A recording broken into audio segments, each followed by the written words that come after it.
Join me as I dive deep into the powerful verses of Psalms 42 and see if I can find hope in the darkest moments. Psalms 42 is one of those scriptures that speaks directly to our souls when we read going through tough times. It's like the writer of the psalm understands exactly what we are feeling when we are struggling with darkness and despair. The psalmist pours out his heart, sharing his deep sense of longing for a connection with God, and it's something many of us can relate to. He remembers the days of old when he used to worship and celebrate with others, and it brings him both joy and pain.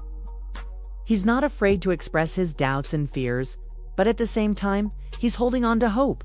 He's reminding himself of God's past faithfulness, and that's something we can all learn from. It's a powerful reminder that we're not alone in our struggles, and that God is always with us, even when we can't feel Him. Don't forget to subscribe and hit the notification bell. And I'll see you in my next video, where we'll be talking about finding strength in difficult times. When we're in the midst of darkness, it's easy to forget that God has been with us before. He recalls going with the throng, leading the procession to the house of God with glad shouts and songs of praise. But even in those memories, there's a sense of loss and longing. We've all been there, feeling lost and disconnected, like we're wandering in a desert with no clear direction.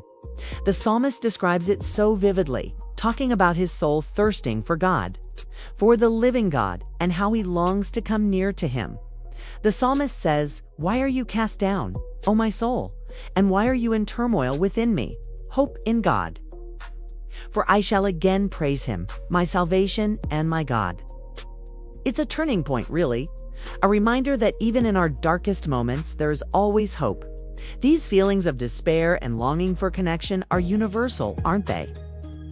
We've all faced inner turmoil at some point, and it's in those moments that we search desperately for a lifeline. The psalmist uses powerful imagery to convey his emotions. He talks about being in a place where there is no water, a metaphor for spiritual dryness and despair. As I read through Psalms 42, I'm struck by the honesty of the psalmist. One key insight that stands out to me from this psalm is the importance of remembering past joys and trusting in divine support. The main themes of Psalms 42 are really about hope and despair, and how faith can help us navigate through the darkest times. If you've been touched by Psalms 42, or if you have your own story of finding hope in darkness, I'd love to hear from you in the comments below.